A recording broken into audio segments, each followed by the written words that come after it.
Aquí comienza Sin Pretexto, un espacio donde abordamos los desafíos para la construcción de una agenda de futuro. Sin Pretexto, junto a Mirna Schindler. ¿Qué tal? ¿Cómo están ustedes? Bienvenidas, bienvenidos a un nuevo capítulo de Sin Pretexto aquí en Radio Sach y también por YouTube.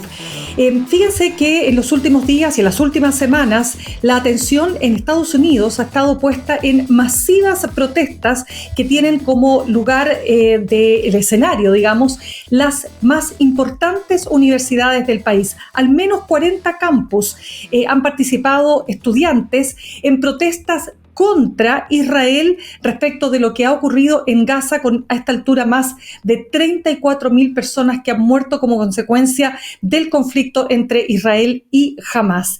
Estas protestas han sido tan masivas que, por supuesto, han tocado al gobierno del presidente Joe Biden, y sus oponentes en el Partido Republicano lo responsabilizan de no tener mano dura para enfrentar estas acciones que han llevado a la detención de casi más de 2.000 estudiantes, y todo esto además, no olvidemos, en medio de un escenario político en que este año tendremos elecciones en Estados Unidos y Donald Trump, en medio de un litigio judicial, y lo que han dicho algunos analistas que de alguna manera los republicanos aprovechan esta instancia para atacar a quien será el oponente, ¿no es cierto?, que es el presidente Joe Biden. Por otro lado, no olvidemos que también entre los demócratas ha habido diferencias respecto de cómo se ha abordado este conflicto.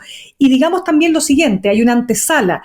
Ha habido una serie de episodios que se han calificado como de acciones antisemitas contra estudiantes judíos en también distintas universidades.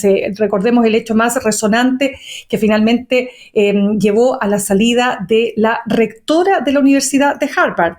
Vamos a entrar en este tema porque queremos entender cuál es el alcance que tienen estas movilizaciones que, ojo, también se han replicado, no con la misma masividad, pero también se han replicado en otras partes del mundo, como en el Reino Unido, Australia, Francia, India también. Estoy hablando siempre en campus universitarios, y algunos hacen incluso referencia a lo que ocurrió varias décadas atrás en Estados Unidos con ocasión de la guerra de Vietnam y las protestas masivas que tuvieron lugar en esos años. Por lo tanto, hay aquí puesta una atención: qué implicancia tienen estas manifestaciones, qué situación es la que están viviendo también los y las estudiantes judíos, y por supuesto también el foco puesto en Gaza. Vamos a estar conversando en nuestro programa de hoy acerca de este tremendo tema, pero antes, como todas las tardes, vamos con la música y ya volvemos. Y vamos a volver con la Corfo. Vamos a estar conversando con el vicepresidente ejecutivo de Corfo, José Miguel Benavente. La institución cumple 85 años, hay muchos temas que queremos hablar. Vamos a hablar de litio, vamos a hablar de hidrógeno verde, vamos a hablar de cómo podemos reimpulsar, ¿no es cierto?, el desarrollo y el crecimiento económico de nuestro país al regreso de esta pausa.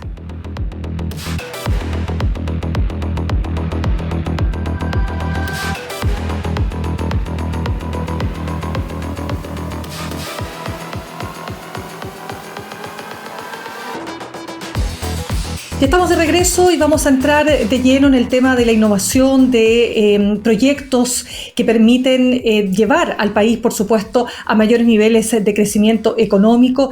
Por estos días, ustedes saben, ¿no es cierto?, y sobre todo después del Encuentro Nacional de la Empresa 2024, el gran tema para el empresariado y lo que se señaló y lo que se conversó en ese gran encuentro fue el tema del crecimiento, por cierto, también el tema de la seguridad. Pero dentro de la gran discusión acerca de por qué Chile está creciendo tan poco, digamos, ¿no? Hay algunos que señalan que el modelo de desarrollo en Chile está agotado. Otros dicen que no es el modelo de desarrollo el que está agotado, sino las incertezas, ¿no? Incertezas generadas por los vaivenes políticos, en fin, por la serie de acontecimientos que han acompañado las distintas situaciones de nuestro país en los últimos 4 o 5 años. Pero queremos bajar este tema precisamente con presenta hoy día, que es el vicepresidente, además ejecutivo de una institución que tiene un rol clave que jugar precisamente en el impulso económico. Estamos hablando de la Corporación de Fomento de la Producción Corfo, que además está de aniversario, cumple 85 años. Pasamos entonces a saludar a José Miguel Benavente. José Miguel, gracias por estar esta tarde aquí con nosotros en Sin Pretexto. Hola Mina, muchas gracias por la invitación. José Miguel, ¿cómo llega la Corfo a estos 85 años y en medio de todo este debate, ¿no es cierto?, que se intensifica por estos días? Chile necesita crecer más. ¿Cómo podemos crecer más?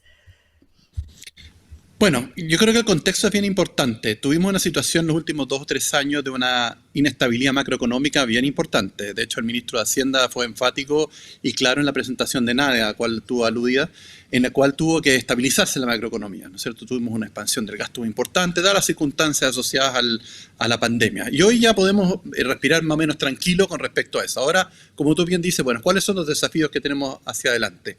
Principalmente tenemos que ver con los temas de inversión. Si uno mira la cifra, inversión, particularmente inversión privada, tanto doméstica como internacional. Yo creo que ahí está parte de lo que se está jugando en este momento. Ahora, ¿cómo uno promueve la inversión? Y eso es un tema muy importante. Tú algo mencionaste con las reglas del juego, tienes que ver con la estabilidad, reducir incertidumbre, etc. Entonces, lo que hemos propuesto nosotros como administración es la siguiente. Primero, porque uno podría focalizar el esfuerzo del sector público, ¿no es cierto?, para impulsar del sector privado la inversión. Pero de alguna manera, hoy día la discusión es decir, bueno, ¿hacia dónde uno quiere empujar esta agenda? Y lo que hemos hecho propio es un compromiso que tenemos, que de hecho se hizo en la administración anterior, que es descarbonizar Chile al 2050. Y para descarbonizar el 2050 Chile tú tienes que hacer muchas cosas. Entre ellas, ¿no es cierto?, desarrollar un conjunto de industrias que ya existen o otras nuevas que potencialmente te ayudan a lograr eso. Y entonces surge, y en esta administración la Corfo ha sido encargada, ¿no es cierto?, del diseño de 2 estrategias muy importantes, la Estrategia Nacional del Litio y la Estrategia Nacional de Hidrógeno Verde. Con respecto a la segunda, es una estrategia que ya se había adelantado durante la administración anterior en términos de indicadores y plazos, y hoy día, a través del lanzamiento del plan, que recientemente fue lanzado por el Presidente de la República, hay como 80 medidas concretas de que va a orientar el esfuerzo, tanto público como privado, para llegar, ¿no es cierto?, a la descarbonización, promoviendo a través del hidrógeno verde. Y el tema de la Estrategia Nacional del Litio va en la misma dirección. No solamente para la promoción de traída de inversionistas extranjeros, ¿no es cierto?, en la licitación que en este momento está abierta de RFI para intereses de 28 salares, ¿no es cierto?, para que el sector privado, tanto internacional como nacional, pueda postular, generando las señales necesarias para que esa inversión se materialice. Entonces, lo que hemos hecho es principalmente, es decir, queremos descarbonizarnos, para eso necesitamos hacer un sinnúmero de decisiones. Nos hemos concentrado en 2 en esta administración, una siguiendo la que ya venía del tema de hidrógeno verde, pero implementándola, donde las grandes inversiones van a empezar a ocurrir al final de esta administración, pero el grueso van a ser la siguiente administración. Pero es una mirada de mediano y largo plazo. Y lo mismo con el tema de inversión. Sí, perdón, José Miguel, lo interrumpo solamente porque quiero entrar en ese tema cuando usted habla de estos 28 salarios, ¿no es cierto?, que se van a poder explotar tanto por públicos y privados, pero la atención, por lo menos de un sector del país vinculado a las, por ejemplo, los organismos gremiales como la CBC o la SOFOFA, han estado puestos en el acuerdo con SQM respecto del salar de Atacama, ¿no es así? Y esta idea de esta empresa nacional del litio, de esta estrategia nacional del litio, donde el Estado tiene 50% más una acción, y eso ha estado ahí necesariamente puesto en la conversación y en la discusión. Quiero preguntarle, ¿qué hay ahí? ¿Hay una postura atendible de creer que efectivamente el Estado, en este caso Chile, el Estado de Chile no tiene la experiencia para explotar el litio y que esto debió ser entregado a manos privadas? ¿Hay una cuestión más bien ideológica? ¿Cómo ve esa conversación y ese debate?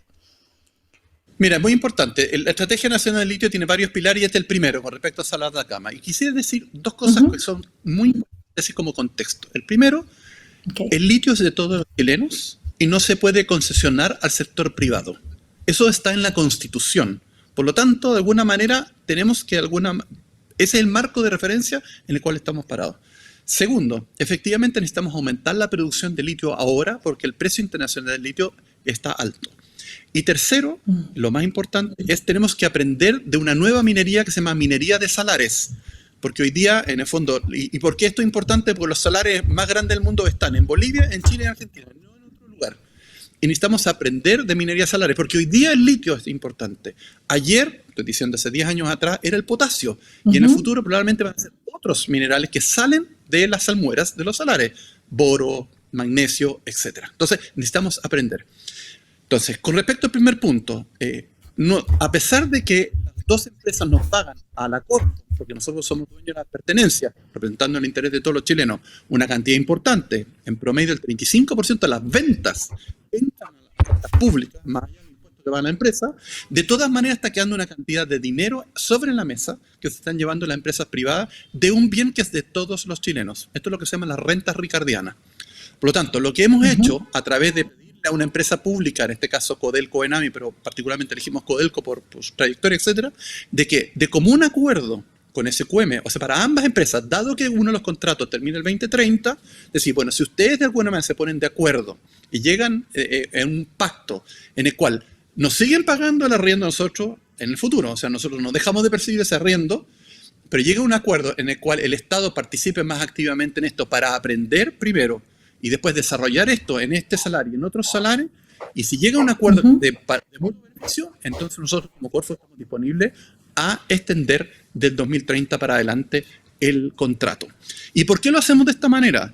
Porque si cuando termine el 2030, una empresa que está allá adentro, por ejemplo, SQM no tiene ningún incentivo a seguir invirtiendo para aumentar la producción hoy día, ¿me sigue? Y por lo tanto le estamos dando una señal, es que si hay un acuerdo, entonces invierte hoy día para aumentar hoy día la producción.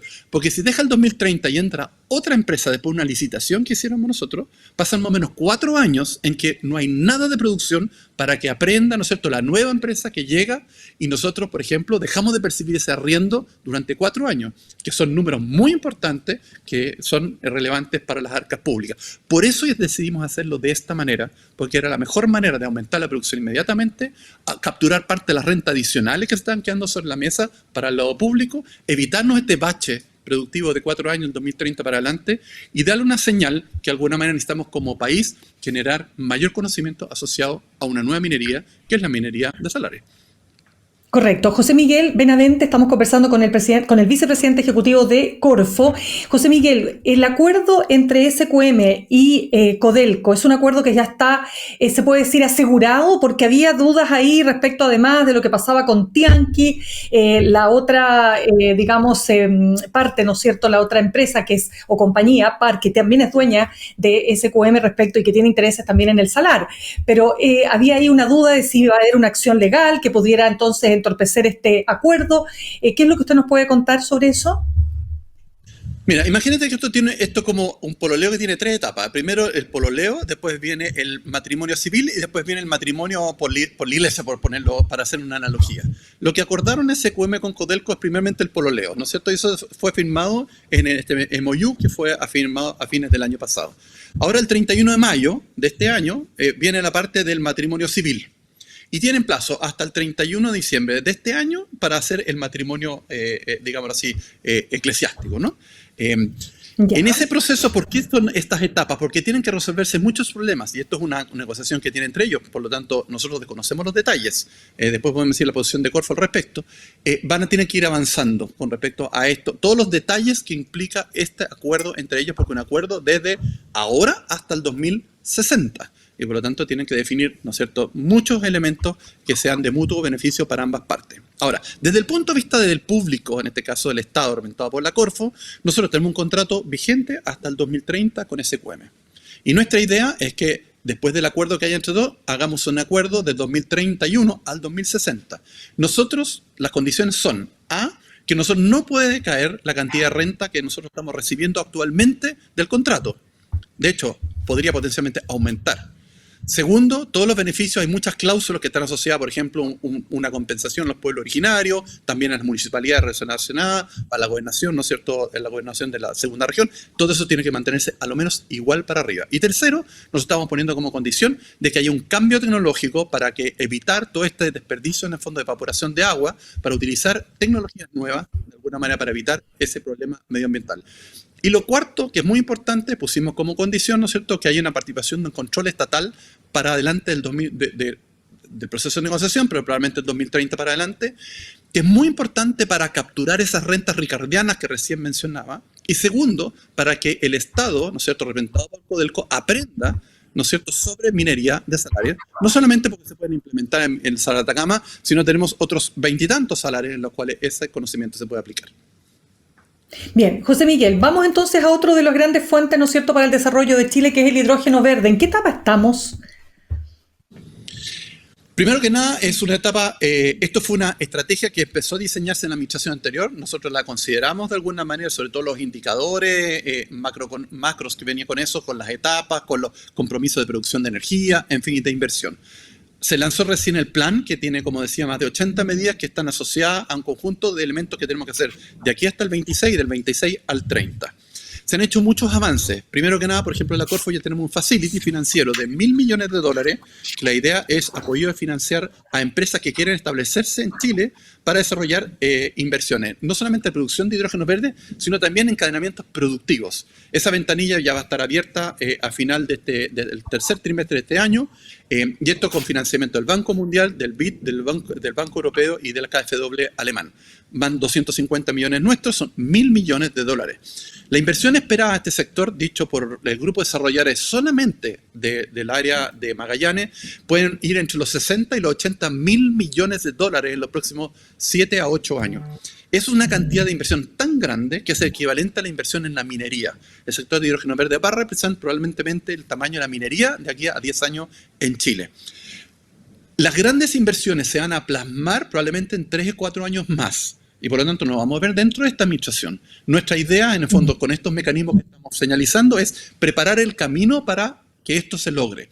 Por ejemplo, los acuerdos que tenemos firmados con estos desarrolladores, tanto internacionales como nacionales, es hoy día empezar a formar competencia y capital humano. Y lo estamos haciendo con los CFT y los IP, particularmente en la región.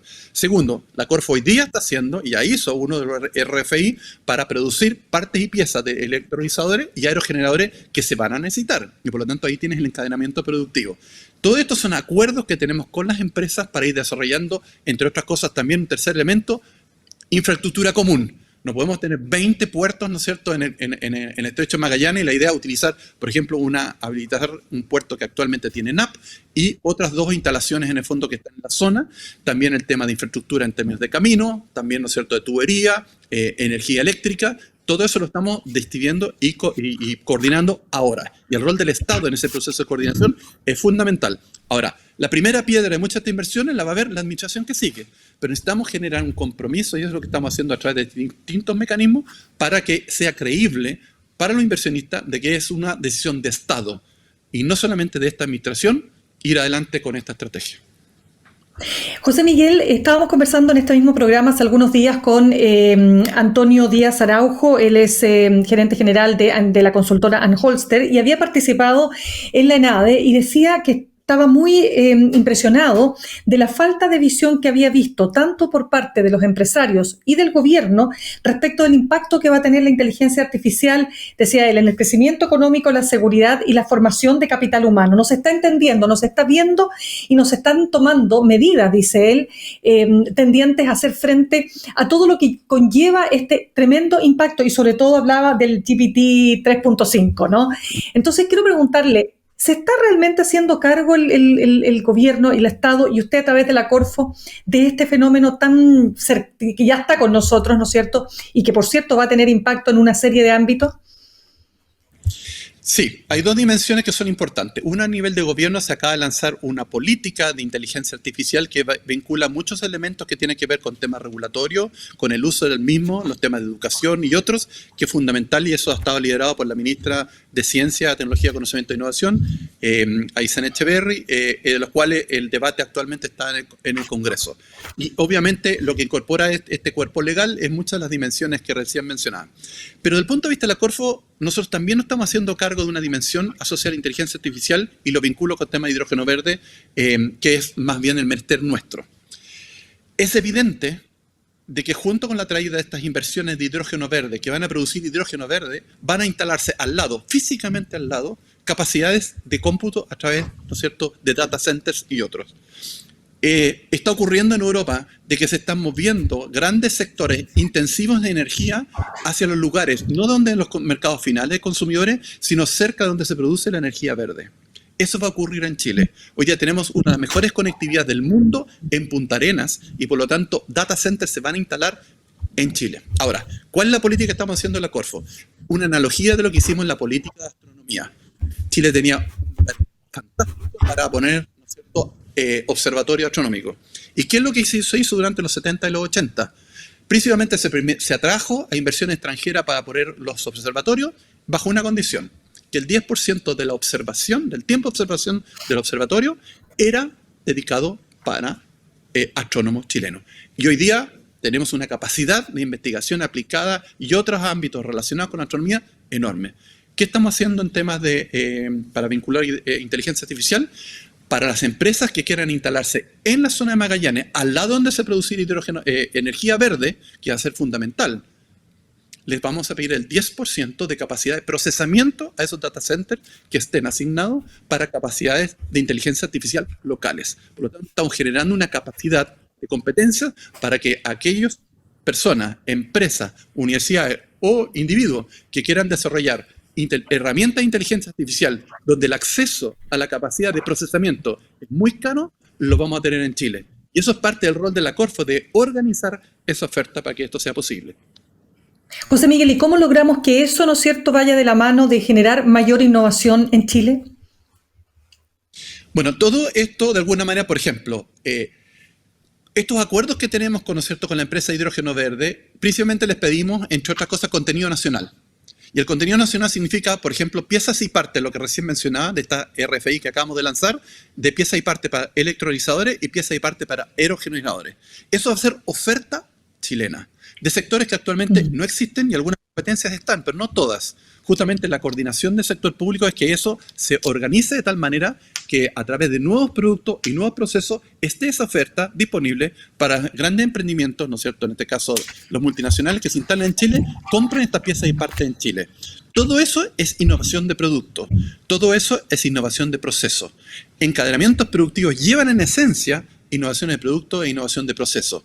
Lo mismo estamos haciendo los llamados especiales, que quizá se han enterado de lo que hicimos con los productores especializados en litio. El contrato que tenemos actualmente con las dos empresas permite que el 25% de la producción de litio físicamente podamos nosotros como Corfo asignársela a una empresa bajo la condición que estas empresas se establezcan en Chile, generen valor agregado en Chile, generen innovaciones en Chile y generen empleo en Chile. Eso ya se licitó, dos empresas ya se lo han ganado, van a producir principalmente lo que se llama material catódico en la zona de Antofagasta, y ahora vamos a hacer la siguiente licitación del otro contrato en un mes más, una lista grande porque por ley del lobby ya lo sabemos, y potencialmente incluso en Chile se van a producir baterías de litio, no solamente para baterías de auto, porque no tenemos industria de auto y por lo tanto llevarse las baterías caro, pero obviamente, y aquí lo vinculo a hidrógeno verde, las plantas productoras de hidrógeno verde necesitan energía 24/7, y si es verde, sabemos que no se puede producir 24/7 y necesitan almacenarla en un lugar. ¿Dónde? En baterías de litio de almacenamiento. Por lo tanto, la demanda va a estar acá. Todo eso son innovaciones de producto y de proceso. Interesante. José Miguel, conversamos con José Miguel Benavente, vicepresidente ejecutivo de Corfo.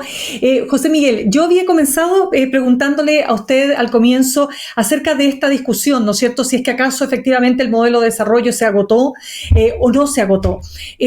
¿Cuál es su postura? Porque usted dijo, lo primero era tener esta carbono neutralidad de aquí a 2050 y cómo estaba finalmente su gobierno trabajando o el Estado de Chile, ¿no es cierto?, trabajando para ese objetivo. Pero, en definitiva, desde su punto de vista, ¿efectivamente se agotó este modelo?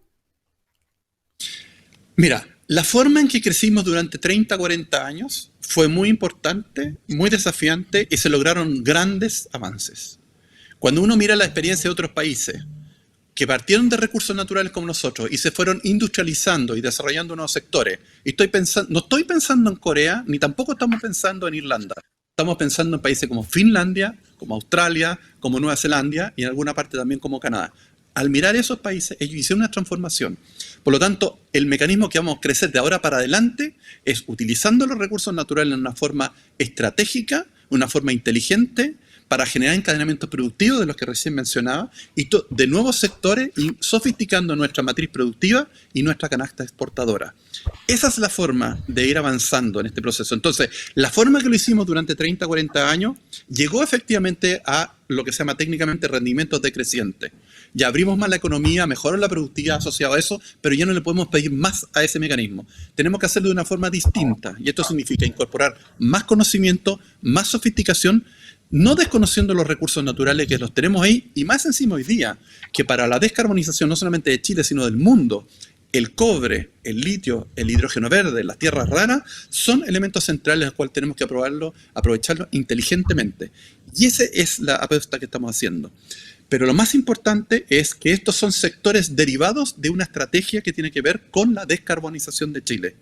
Para lograr esa descarbonización necesitamos hacer todas esas cosas. ¿Y por qué esto es importante? Porque no es escoger sectores ni tecnología. Estas son por definición, en el fondo, endógenamente.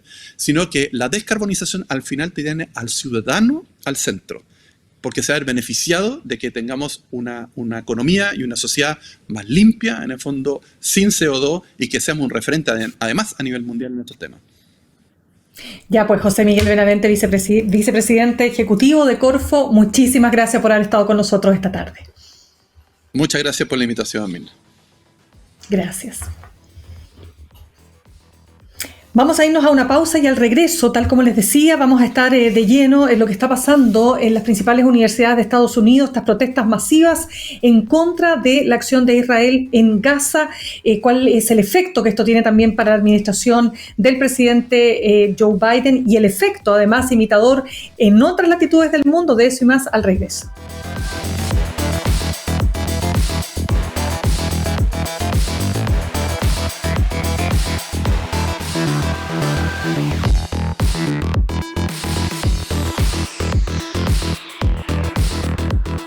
Bien, ya estamos de regreso, entremos de lleno en materia de lo que les había dicho al comienzo del programa y que tiene que ver con estas protestas masivas en distintos campus de las universidades más importantes de Estados Unidos, protestas en contra de Israel por lo que está ocurriendo en Gaza con estos ya más de 34.000 seres humanos que han perdido la vida como consecuencia del conflicto, ¿no es cierto?, entre Israel y Hamás. Queremos conversar con un académico, además profesor de Relaciones Internacionales, ni más ni menos que de la Universidad de Boston, ex embajador y que se encuentra allá en este momento. Estamos hablando de Jorge Heine. Jorge, un gusto de tenerte con nosotros esta tarde. ¿Qué tal, Mina? Gusto de verte también. Gracias, Jorge. Lo primero es preguntarte, ¿por qué, dirías tú, se generó este fenómeno que se ha ido extendiendo a distintas universidades y distintos campus en Estados Unidos?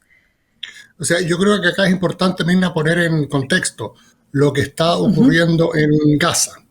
Tú decías anteriormente que ya van 34.000 muertos, una cifra que se menciona bastante menos, pero que a mí me parece tanto más relevante que la anterior, que dentro de esos 34.000 muertos hay 14.000 niños.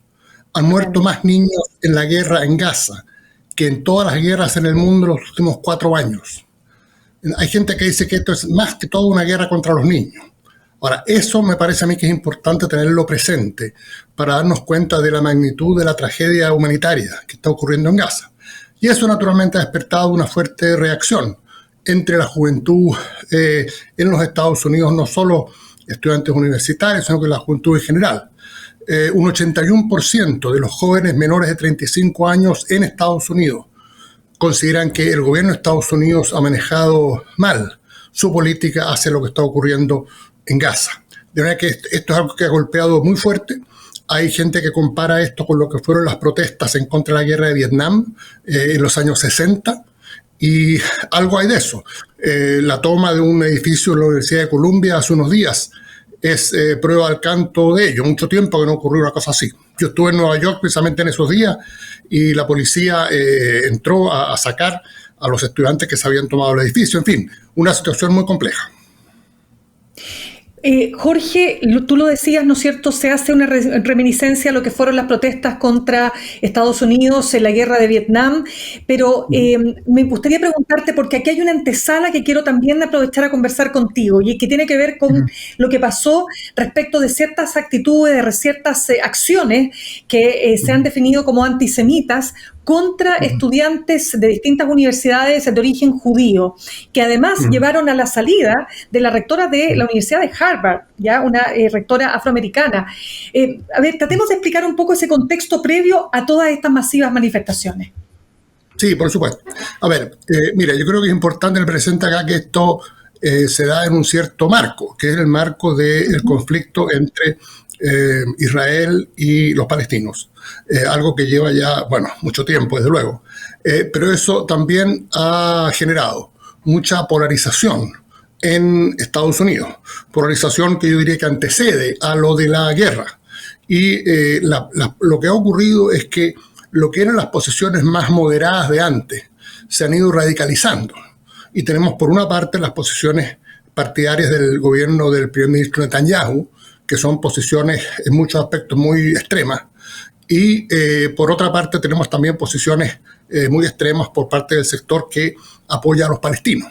Entonces eso, como digo, se ha ido radicalizando, se ha ido polarizando, y eso lleva precisamente a lo que tú decías. Obviamente ha habido manifestaciones y expresiones de corte antisemita que han generado fuertes reacciones en Estados Unidos, en la opinión pública, en el Congreso. Y eso ha llevado a esta situación tan difícil y tan complicada. Jorge, a ti como académico y al resto de los académicos en Estados Unidos de universidades importantes como de la que tú formas parte, ¿les ha sorprendido esto? ¿Les ha sorprendido la masividad de estas manifestaciones?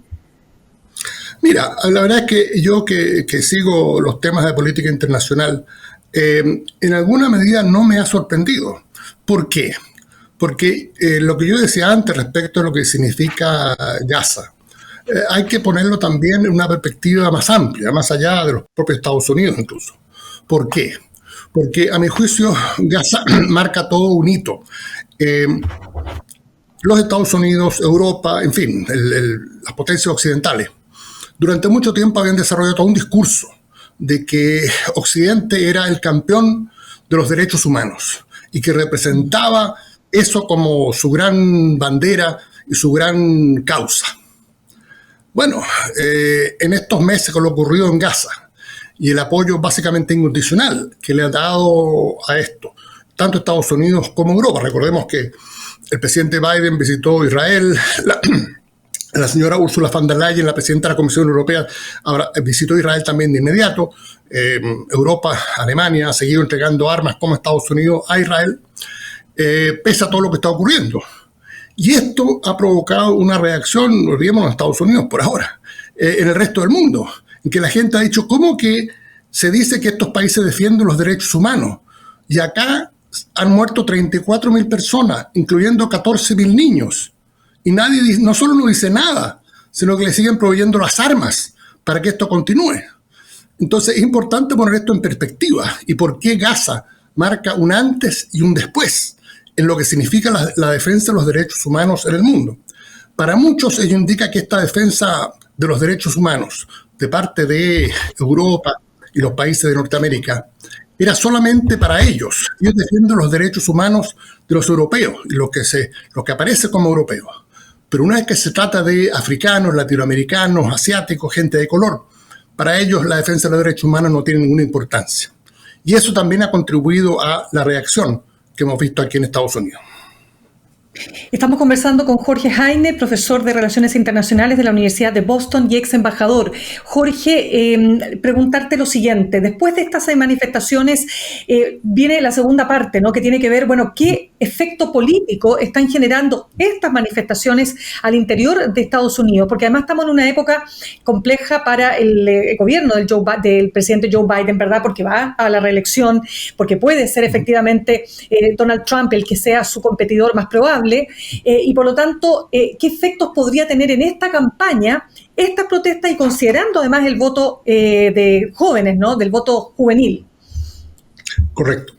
No, yo personalmente creo, y esto se ha dicho mucho, de que en forma tal vez un poco perversa, estas protestas, y sobre todo por el grado al cual han escalado, ¿no? Una cosa son las protestas pacíficas y otra cosa es, bueno, tomar ese edificio, digamos, ¿no? Yo creo que eso cruza una cierta línea que para muchos es inaceptable, es lo que dijo el presidente Biden hace unos días.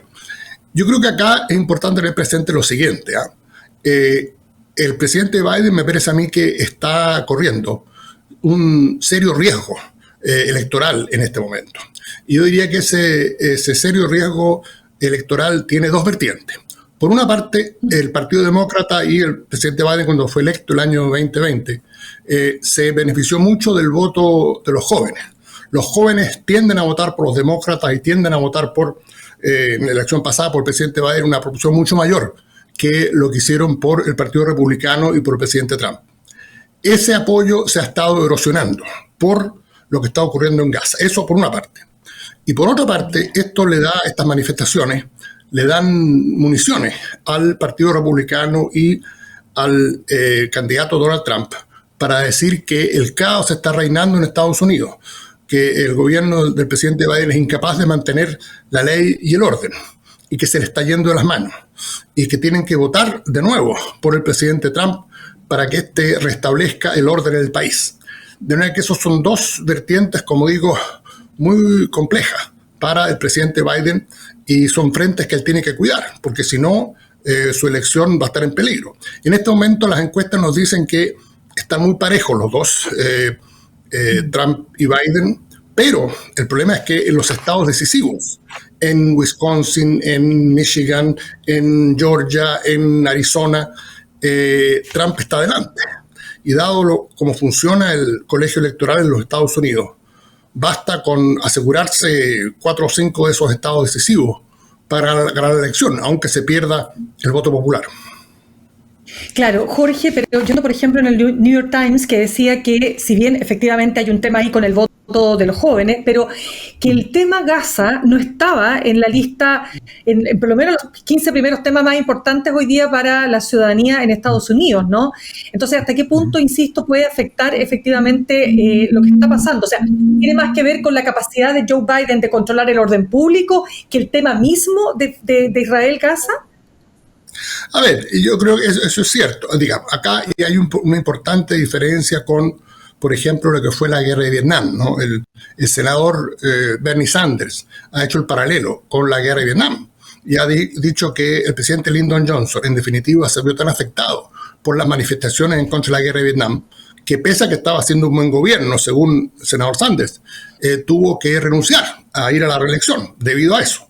Y él hace un paralelo con eso. Yo diría que el paralelo tal vez es un poco exagerado, porque obviamente no hay soldados estadounidenses en el Medio Oriente, en Israel o en Gaza, de manera que les afecta de manera mucho menor en términos personales, ¿no?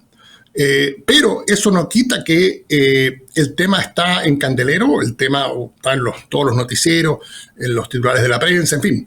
Y es un tema que puede, repito, causarle mucho daño a la candidatura del presidente Biden. Ahora, la gran pregunta es la siguiente. Acá están terminando las clases. Yo di mi última clase el día miércoles.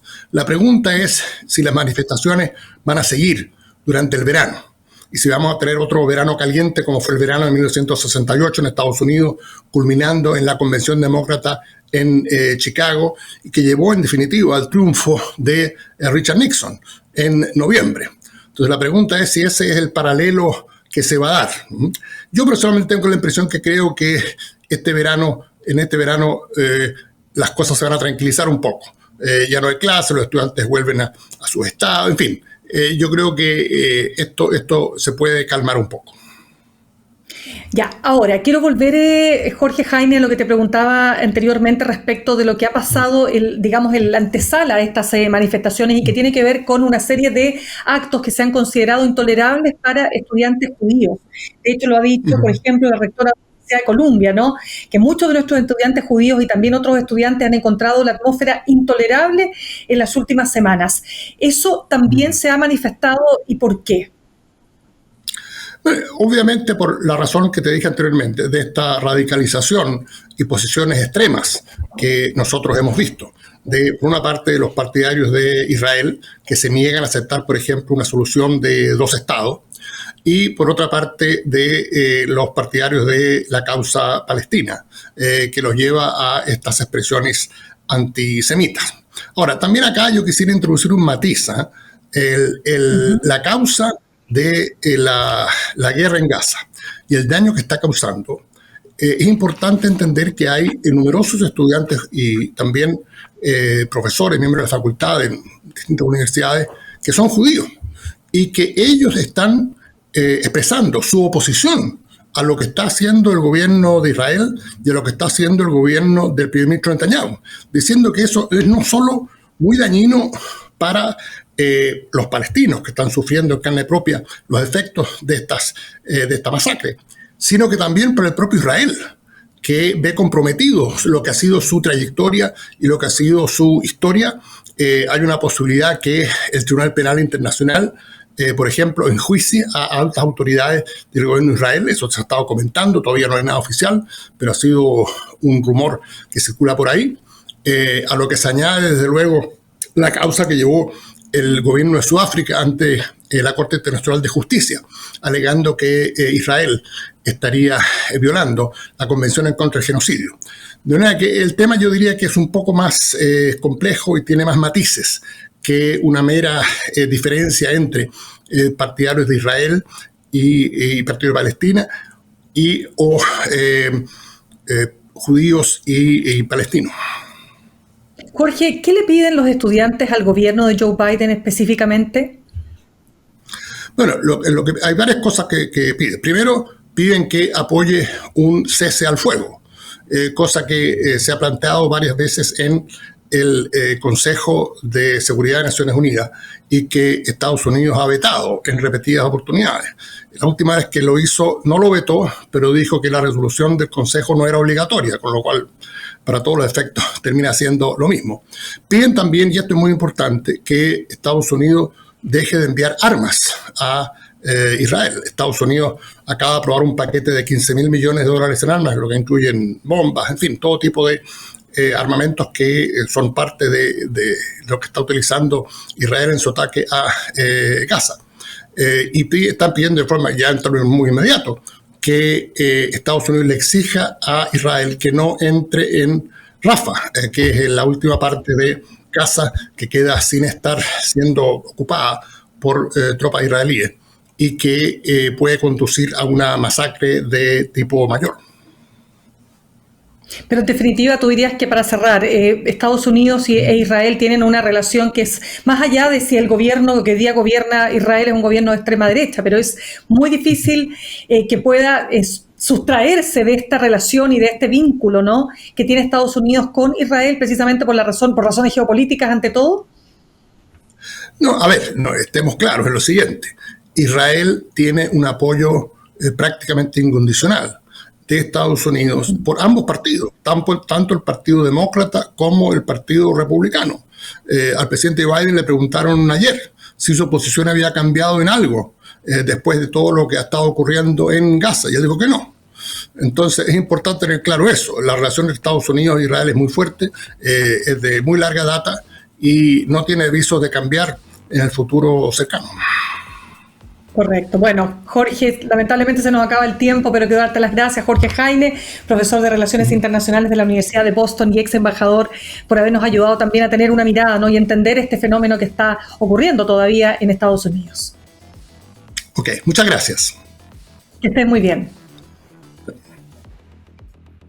Nosotros cerramos nuestro programa de hoy. Las y los dejo invitados para que aquellos que están en nuestra radio USACH continúen en nuestra sintonía y nos encontramos en otro capítulo de Sin Pretexto, como todos los días a las 6 de la tarde de lunes a viernes. Que estén muy bien.